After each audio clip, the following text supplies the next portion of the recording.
Assalamualaikum warahmatullahi wabarakatuh. Pemirsa Hasanah, kita seringkali mendengar tentang misteri segitiga Bermuda. Tempat paling misterius yang seringkali terjadi peristiwa-peristiwa misterius. Sehingga menjadi legenda di dunia sebagai tempat yang angker dan menakutkan. Di tanah air ternyata ada sejumlah titik lautan yang tak kalah mengerikan dan misterius. Pertama, Selat Karimata. Banyak peristiwa kecelakaan terjadi di lokasi ini. Salah satunya, jatuhnya pesawat AirAsia yang menewaskan ratusan korban jiwa di dalamnya. Komite Nasional Keselamatan Transportasi (KNKT) sudah membeberkan beberapa faktor penyebab kecelakaan tersebut.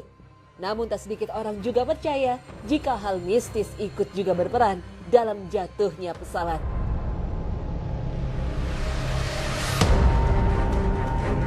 Kedua, Selat Bali, yang sejak dahulu kala memang terkenal menyimpan banyak sekali misteri. Salah satunya kecelakaan mengerikan yang menimpa kapal motor penyeberangan KMP Rafflesia 2 3 tahun yang lalu. Tapi tak sedikit orang yang percaya kecelakaan ini terkait dengan makhluk gaib. Laut Selatan Samudra Indonesia juga menjadi lokasi berbahaya dan paling populer sebagai tempat kerajaan Ratu Roro Kidul. Ada larangan bagi pria dan wanita untuk tidak menggunakan pakaian serba warna hijau bila di dekat pantai selatan, karena diyakini akan menarik perhatian para makhluk gaib. Dan yang tak kalah penting adalah segitiga Masalembo di kawasan Madura. Banyak yang mengatakan Masalembo adalah segitiga Bermuda versi Indonesia. Di tempat ini banyak terjadi kecelakaan kapal dan juga pesawat udara. Di antaranya, tenggelamnya kapal Senopati Nusantara tahun 2006, KM Sumber awal tahun 2007, KM Teratai Prima 2009, dan juga pesawat Adam Air yang jatuh pada tahun 2007. Segitiga Masalembo memiliki aliran air yang sangat aneh. Bahkan di saat-saat tertentu bisa muncul badai yang mengerikan. Namun warga yang berada di lautan sekitar Masalembo percaya jika ada kerajaan jin dan siluman mengerikan di kawasan ini. Lalu mengapa tempat-tempat dan titik-titik rawan dan mengerikan itu semua berada di lautan? Apakah memang laut menjadi tempat yang paling angker di bumi? Berdasarkan keterangan dari Nabi SAW, kawasan lautan memang tempat dan pusatnya makhluk halus. Bahkan kerajaan iblis pun disebut-sebut berada di lautan. Rasulullah bersabda, "Sesungguhnya singgasana iblis berada di atas laut. Dia mengutus para pasukannya. Setan yang paling dekat kedudukannya adalah yang paling besar godaannya. Di antara mereka ada yang melapor, 'Saya telah melakukan godaan ini.' Iblis berkomentar, 'Kamu belum melakukan apa-apa.'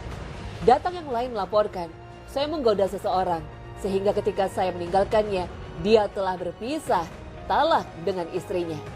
Kemudian iblis mengajaknya untuk duduk di dekatnya dan berkata, 'Sebaik-baik setan adalah kamu.'" Hadis riwayat Muslim. Dalam sebuah hadis lainnya, Rasulullah pernah bertanya kepada Ibnu Sayyad, orang yang dicurigai sebagai Dajjal, "Apa yang sedang kamu lihat?" Ibnu Sayyad menjawab, "Saya melihat singgasana di atas lautan yang dikelilingi oleh beberapa ular."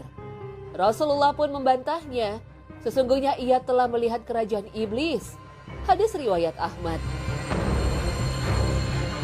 Meski Nabi SAW menyebut lautan sebagai tempat kerajaan iblis, namun tak ada keterangan soal tempatnya. Dengan begitu, kerajaan iblis itu bisa di lautan manapun di belahan bumi ini, termasuk lautan Indonesia. Seperti segitiga Masalembo atau pantai selatan Jawa, atau perairan lain di tanah air yang sering dianggap misterius. Apalagi Indonesia merupakan negara maritim yang banyak lautannya. Wallahu alam, tidak ada keterangan dari Allah dan Rasul-Nya.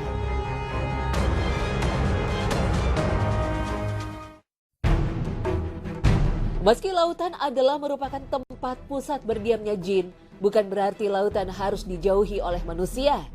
Karena laut dan segala isinya justru menjadi karunia Allah Subhanahu wa taala untuk manusia.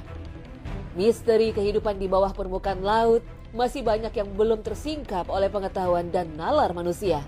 Sangat wajar jika Allah mengulang-ulang pertanyaan kepada manusia yang tidak mensyukuri nikmat Allah yang Maha Kasih. Maka nikmat Tuhanmu manakah yang engkau dustakan? Dia membiarkan dua laut mengalir yang kemudian keduanya bertemu. Di antara keduanya ada batas yang tidak dilampaui oleh masing-masing. Maka nikmat Tuhanmu manakah yang engkau dustakan? Dari keduanya keluar mutiara dan marjan. Maka nikmat Tuhanmu manakah yang engkau dustakan? Miliknya lah kapal-kapal yang berlayar di lautan bagaikan gunung-gunung.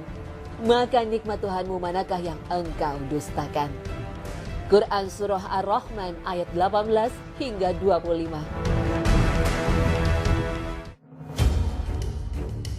Al-Quran berulang kali menyebut dan mengenalkan laut, samudra, pantai, muara, dan berbagai hal terkait dengan laut.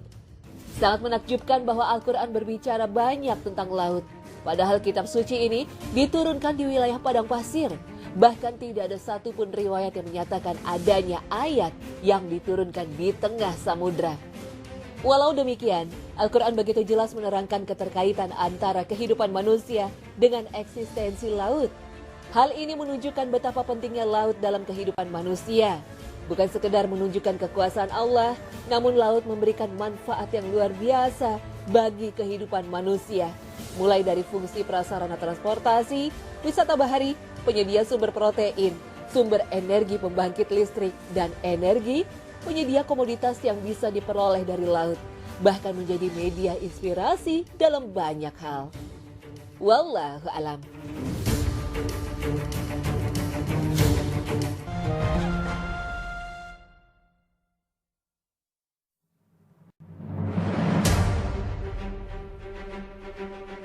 Pemirsa Hasanah, 1 bulan lebih sejak meninggalnya Lina Jubaidah, mantan istri komedian Sule, masih meninggalkan duka mendalam bagi keluarga.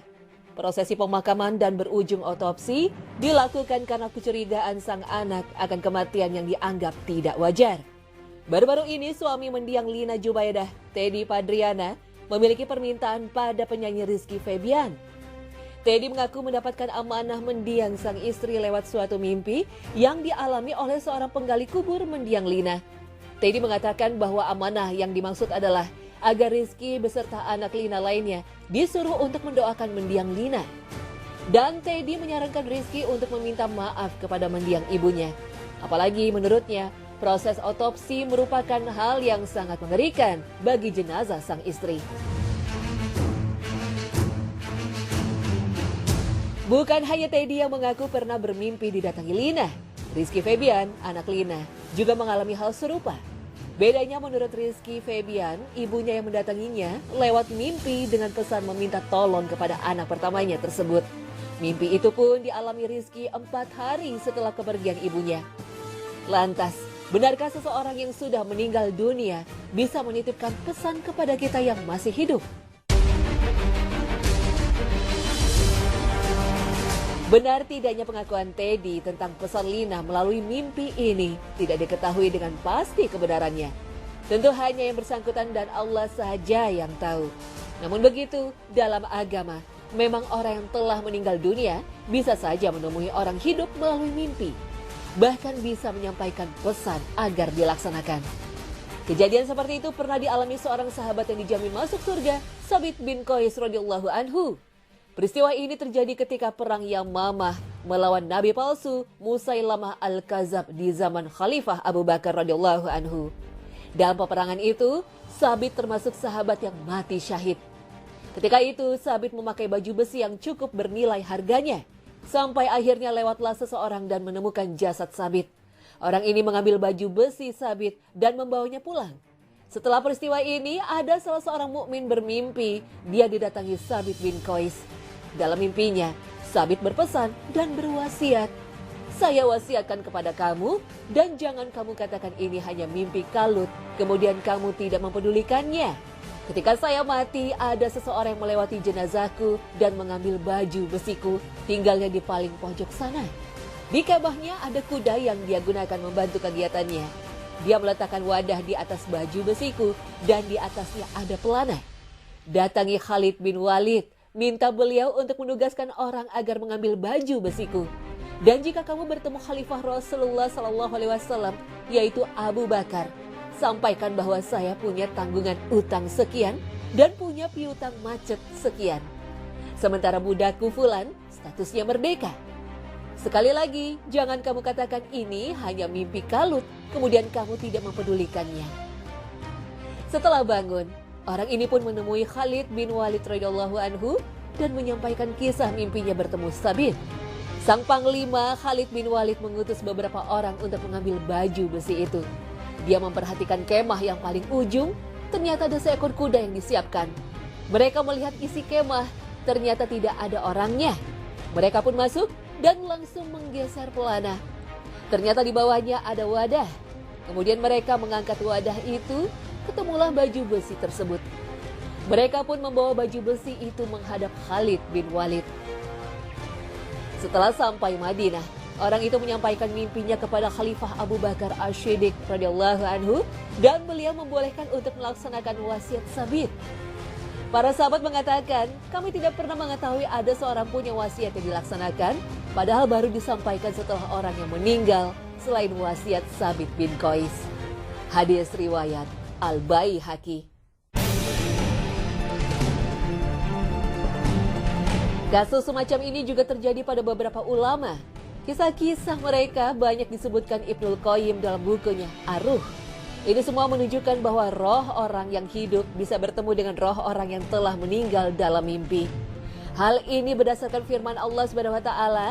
Allah berfirman, Allah memegang jiwa orang ketika matinya dan memegang roh orang yang belum mati di waktu tidurnya. Maka dia tahanlah roh orang yang telah dia tetapkan kematiannya dan dia melepaskan roh yang lain sampai waktu yang ditetapkan. Sesungguhnya pada yang demikian itu terdapat tanda-tanda kekuasaan Allah bagi kaum yang berfikir. Quran Surah Az-Zumar ayat 42.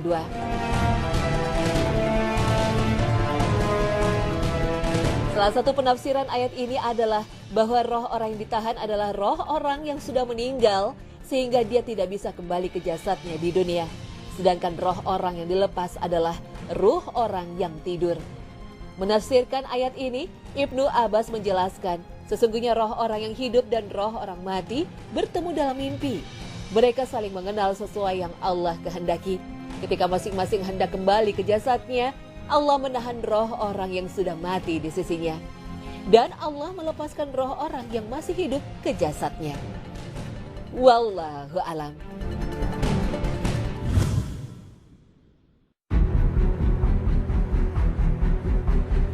Pemirsa Hasanah, ketika melihat pasangan suami istri bertengkar, banyak orang yang salah tingkah. Jika melerai, maka akan dibilang ikut campur. Jika dibiarkan, pertengkaran itu akan mengganggu tetangganya dan mendatangkan keburukan bagi keduanya. Lantas, apakah yang seharusnya dilakukan ketika melihat suami istri bertengkar? Apabila pertengkaran antara keduanya bisa menimbulkan gangguan, keributan, dan semacamnya, terutama bagi tetangga terdekatnya. Pada saat demikian, tidak mudah memang melerai keduanya. Sebab salah-salah kita dituduh intervensi, padahal sebenarnya pasangan yang sedang bertengkar di luar batas itulah yang tidak toleran. Karena itu, jika kita melihat pasangan suami istri yang sedang bertengkar atau ribut-ribut, kita jangan mudah terlibat dalam masalah mereka. Biarkan mereka menyelesaikan masalahnya sendiri hingga sampai pada ambang batas yang memerlukan orang lain untuk melerainya. Jadi, selama pertengkaran itu tidak mengganggu ketenangan tetangganya, maka kita juga tidak perlu mencampurinya. Sebab pada akhirnya, dia sendiri yang akan mengakhiri pertengkaran itu. Menurut psikolog, ketika suami istri sedang menghadapi konflik hingga menimbulkan pertengkaran, sebenarnya satu-satunya orang yang bisa mengendalikan adalah dirinya sendiri, yaitu dengan cara mengendalikan emosinya. Akan tetapi sebagai seorang muslim yang baik, kita hendaknya tetap memberikan perhatian dan tidak cuek begitu saja. Paling tidak, kita bisa mendoakan kebaikan bagi keduanya, sebagaimana doa yang diajarkan oleh Rasulullah SAW ketika ada seorang laki-laki datang kepada beliau mengadukan tentang keburukan istrinya, yaitu, "Ya Allah, langgengkanlah di antara keduanya, suami istri itu." Hadis riwayat Ibnu Abi Syaibah. Namun, jika pertengkaran suami istri itu memang harus dilerai dan dimediasi karena pertengkarannya dianggap mengganggu sekitarnya, maka yang paling berhak untuk melerai adalah orang tuanya. Kemudian, orang yang paling dekat dengannya yang lebih tua usianya, baik dari kalangan kerabat maupun temannya. Tentu saja mediasi seperti ini hanya bersifat sementara, yang tujuannya untuk menghentikan pertengkaran pada saat itu saja. Hal ini sebagaimana yang dilakukan oleh Rasulullah SAW pada saat keluarga anaknya Fatimah dan Ali kurang akur karena sebuah pertikaian. Diceritakan dari Sahal bin Sa'ad As-Sa'idi, dia berkata bahwa pada suatu hari Ali marah kepada Fatimah, maka dia pun keluar dari rumah menuju masjid dan berbaring di sana. Pada saat itu juga, secara kebetulan Rasulullah SAW datang ke rumah putrinya Fatimah. Namun beliau tidak mendapatkan Ali di rumah. Lalu beliau bertanya kepada Fatimah, "Di manakah anak pamanmu itu?" Dia menjawab, "Telah terjadi sesuatu antara aku dengan dia. Dia pun marah padaku lalu keluar dari rumah. Dia tidak tidur siang di sisiku." Rasulullah SAW berkata kepada seseorang, "Lihatlah di mana Ali." Orang yang disuruh itu pun datang dan memberi kabar, "Wahai Rasulullah, dia ada di masjid sedang tidur." Rasulullah SAW mendatangi Ali yang ketika itu sedang berbaring di atas pasir. Lalu beliau mengusap pasir tersebut dari punggung Ali seraya berkata, "Duduklah wahai Abu Turab, duduklah wahai Abu Turab." Hadis riwayat Al-Bukhari dan Muslim. Sedangkan jika pertengkaran itu berlanjut dan berlarut-larut hingga akan menyebabkan perceraian, maka tidak ada yang lebih berhak untuk melakukan mediasi di antara keduanya, kecuali hakam atau mediator yang berasal dari kedua belah pihak. Hal ini pun telah diatur dalam Al-Quran, dan jika kamu khawatirkan ada persengketaan antara keduanya, maka kirimlah seorang hakam dari keluarga laki-laki dan seorang hakam dari keluarga perempuan. Jika kedua orang hakam itu bermaksud mengadakan perbaikan, niscaya Allah memberi taufik kepada suami istri itu. Sesungguhnya Allah Maha Mengetahui lagi Maha Mengenal. Quran Surah An-Nisa ayat 35. Dalam menjelaskan makna ayat ini, Ibnu Abbas berkata, Allah memerintahkan mereka untuk mengutus seorang laki-laki yang saleh, terpercaya dari pihak keluarga laki-laki, dan seorang yang sama dari pihak keluarga wanita untuk meneliti siapa di antara keduanya yang berlaku buruk. Jika sang suami yang melakukan keburukan, maka mereka dapat melindungi sang istri dan membatasi kewajibannya dalam memberi nafkah. Jika seorang istri yang melakukan keburukan, maka mereka dapat mengurangi haknya dari suami dan menahan nafkah yang diberikan kepadanya. Jika keduanya sepakat untuk bercerai atau menyatu kembali, maka boleh saja perkara itu ditetapkan. Hadis riwayat Ibnu Abi Hatim dan Ibnu Jarir. Wallahu a'lam.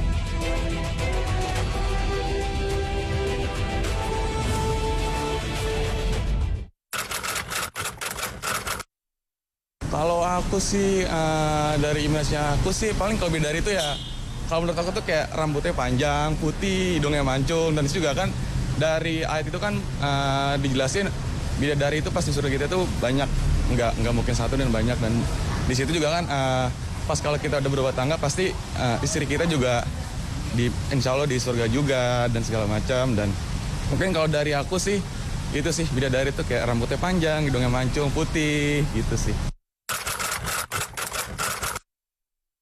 Harusnya kita disambut juga ya sama bidadara. Iya. Kayak apa tuh? Nggak tahu sih. Yang pasti yang tinggi, ganteng, berewokan gitu ya kan. Terus apa lagi ya? Yang baik mungkin. Jadi terus nggak mau kalah sama yang nggak mau kalah dong sama cowok-cowok. Mereka 7 kan kalau nggak salah ya. Iya. Apa ya? Sultan aja bisa nggak? Yang kayak apa tuh? Ya kayak tinggi, iya yang mapan deh pokoknya. Jadi kalian pengen tetap harapannya seperti itu kalau cewek? Tetap pokoknya ganteng. Kita tentu tak asing lagi dengan bidadari surga. Wanita yang dilukiskan Al-Quran dan hadis Nabi sebagai makhluk wanita yang sangat sempurna. Kecantikannya tak terukur. Kecantikan yang pernah terbayang oleh kita jauh melampauinya. Mereka inilah wanita yang Allah ciptakan secara khusus untuk menjadi bidadari di surga. Mereka bukan penduduk dunia. Karena Allah menyatakan dalam Al-Quran bahwa mereka tidak pernah disentuh lelaki dari kalangan jin dan manusia. Allah berfirman, di dalam surga itu ada bidadari-bidadari yang sopan menundukkan pandangannya. Tidak pernah disentuh sebelum suami mereka, penduduk surga, baik oleh manusia maupun oleh jin. Quran Surah Ar-Rahman ayat 56. Karena itu dalam surah Al-Waqiah Allah menyebutkan bahwa mereka diciptakan langsung besar, langsung menjadi gadis, tidak melalui proses biologis, dan langsung menjadi penduduk surga. Sesungguhnya kami menciptakan mereka bidadari-bidadari dengan langsung menjadi gadis, dan kami jadikan mereka gadis-gadis perawan. Quran Surah Al-Waqiah ayat 55 hingga 56. Selain bidadari asli surga, ada wanita lain yang tak kalah cantik dan keindahannya. Wanita yang berasal dari dunia, yaitu wanita-wanita solehah dari dunia yang mendapatkan ganjaran surga dari Allah SWT. Mereka memasuki surga dan menjadi bidadari-bidadari di surga. Hal ini tentu menimbulkan tanya, apakah wanita-wanita solehah dari dunia yang masuk surga dan menjadi bidadari di surga itu secantik bidadari-bidadari asli surga? Lalu siapakah pasangan mereka? Imam Tobroni meriwayatkan dialog menarik antara Ummu Salamah dan Rasul Shallallahu Alaihi Wasallam. Perbincangan ini diceritakan sendiri oleh Ummu Salamah. Dia menuturkan, saya pernah bertanya kepada Rasulullah Shallallahu Alaihi Wasallam, terangkan kepadaku mengenai firman Allah Azza wa Jalla, hurun ain atau bidadari yang bermata jelita. Nabi Shallallahu Alaihi Wasallam menjawab, hurun maksudnya adalah putih, dan ain maksudnya adalah matanya besar dan berwarna blondi kekuning-kuningan. Wanita haura itu putih seperti sayap burung nasar atau elang. Aku kembali bertanya, wahai Rasulullah, terangkan kepadaku maksud firman Allah Azza wa Jalla, seakan-akan mereka adalah permata yang tersimpan dengan baik. Rasulullah Shallallahu Alaihi Wasallam menjawab, warna putih kulit mereka seperti warna putih mutiara yang ada dalam keran dan tidak pernah disentuh tangan siapapun. Aku bertanya lagi, wahai Rasulullah, terangkan padaku maksud firman Allah Azza wa Jalla. Di dalam surga-surga itu ada bidadari-bidadari yang baik-baik, lagi cantik-cantik. Rasulullah menjawab, mereka adalah wanita-wanita yang mulia akhlaknya dan cantik rupanya. Aku berkata, wahai Rasulullah, terangkan padaku tentang maksud firman Allah Azza wa Jalla. Seakan-akan mereka adalah telur yang tersimpan baik. Rasulullah Shallallahu Alaihi Wasallam menjawab, kelembutan dan ketipisan kulit mereka mirip kelembutan dan ketipisan kulit yang engkau lihat pada kulit dalam telur. Aku bertanya, wahai Rasulullah,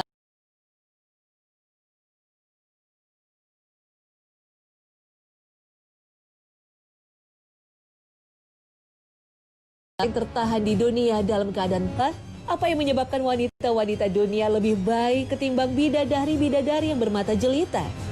Rasulullah Shallallahu Alaihi Wasallam menjawab, yang membuat wanita-wanita dunia lebih baik ketimbang bidadari-bidadari bermata jelita adalah sholatnya, puasanya, dan ibadahnya kepada Allah Ta'ala. Allah memberikan cahaya yang bersinar pada raut muka mereka dan mengenakan pakaian sutra pada badan mereka. Warna kulit mereka putih, pakaian mereka berwarna hijau, perhiasan mereka berwarna kuning, pedupaan mereka adalah mutiara, sisir mereka adalah emas. Mereka berkata, kami hidup terus dan tidak mati. Kami senang selama-lamanya dan tidak menderita lagi. Kami berada di surga ini selama-lamanya dan tidak pindah daripadanya. Kami selalu ridho dan tidak cemberut selama-lamanya. Berbahagialah bagi siapa saja yang memiliki kami dan ia menjadi milik kami. Aku bertanya, wahai Rasulullah, ada di antara wanita dari kalangan kami yang menikah 2 atau 3 kali. Jika ia meninggal dunia, kemudian masuk surga, termasuk suami-suaminya, maka siapa yang menjadi suaminya? Rasulullah Shallallahu Alaihi Wasallam menjawab, wahai Ummu Salamah, ia diberi kebebasan memilih mana di antara suaminya yang paling baik akhlaknya. Ummu Salamah kemudian berdoa, ya Robbi, jika suamiku yang ini adalah yang paling tampan di dunia, maka nikahkanlah aku dengannya. Rasul bersabda, wahai Ummu Salamah, ketampanan wajah musnah dengan kebaikan dunia dan akhirat. Meski sebagian ulama menilai hadis ini lemah, hanya saja banyak ulama yang menegaskan, mengatakan bahwa bidadari asal dunia, para wanita mukminah Bani Adam, lebih indah dibandingkan bidadari asli surga. Ibnu Mubarak misalnya menyampaikan riwayat dari Hibban bin Abi Jabalah. Beliau mengatakan, sesungguhnya wanita dunia yang masuk surga lebih unggul dibandingkan wanita surga disebabkan amal yang mereka kerjakan sewaktu di dunia. Wallahu alam.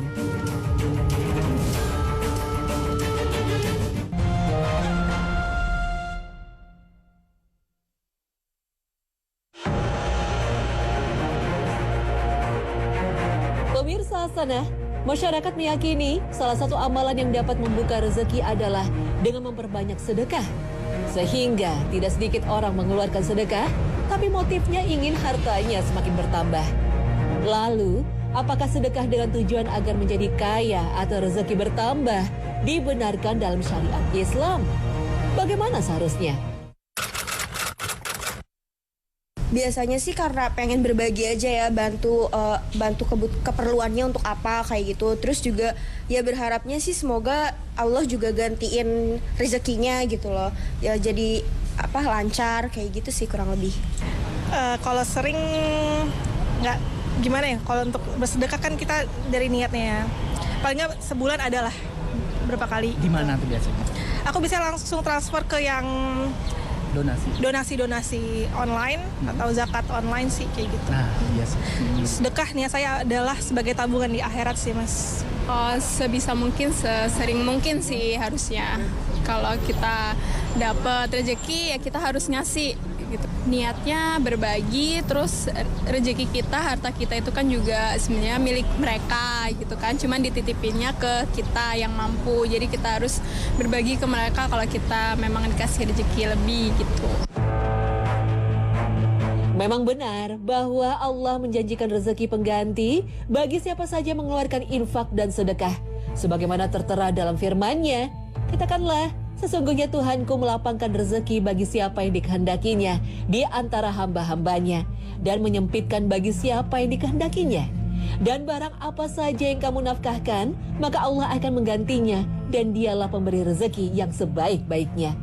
Quran Surah Saba ayat 39. Ayat ini mengisyaratkan bahwa sedekah dan infak termasuk salah satu sebab datangnya rezeki. Hanya saja ini berlaku apabila seseorang bersedekah karena Allah Ta'ala, bukan semata untuk mendapatkan harta dan rezeki berlimpah. Kita tidak dibenarkan menjadi balasan di dunia sebagai obsesi atau tujuan utama ketika beramal. Karena hanya orang-orang yang memenuhi hak-hak Allah dengan ikhlas beramallah yang akan Allah lapangkan rezeki dan dimudahkan urusannya. Sedangkan orang yang hanya mengharap dunia akan Allah beri kekayaan seadanya. Seperti yang Rasul sampaikan dalam sabdanya, barang siapa yang orientasinya adalah akhirat, niscaya Allah meletakkan kekayaan di dalam jiwanya. Sebagaimana Allah juga akan memudahkan urusannya dan kekayaan dunia akan menghampirinya dengan mudah. Namun sebaliknya, orang yang orientasinya adalah dunia, niscaya Allah jadikan kemiskinan ada di depan matanya. Sebagaimana Allah juga mencerai beraikan urusannya dan tiada kekayaan dunia yang menghampirinya selain yang telah Allah tentukan untuknya. Hadis riwayat At-Tirmizi dan lainnya.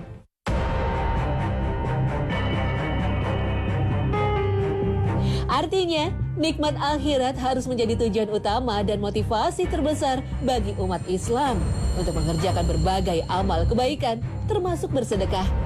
Dalam berbagai dalil, Allah memang menjanjikan beragam balasan duniawi kepada orang yang bersedekah. Walau demikian, tidak berarti janji-janji dunia tersebut menjadi obsesi atau tujuan utama ketika beramal. Balasan duniawi dari sedekah berfungsi sebagai motivasi tambahan agar umat Islam semakin semangat dalam beramal. Dan jika nanti Allah benar-benar memberi kelebihan harta di dunia, itu hanyalah bonus. Malah harta itu seharusnya digunakan untuk meraup pahala lebih banyak lagi. Seperti yang Allah perintahkan dalam firman-Nya, dan carilah kebahagiaan negeri akhirat dengan kekayaan yang telah Allah anugerahkan kepadamu. Quran Surah Al-Qasas ayat 77. Menurut Ibnu Katsir, hendaknya kekayaan yang ia miliki digunakan untuk mendekatkan diri kepada Allah dengan segala bentuk amal kebaikan. Dengan begitu, dia akan mendapatkan balasan yang berlipat, baik di dunia maupun di akhirat. Wallahu a'lam.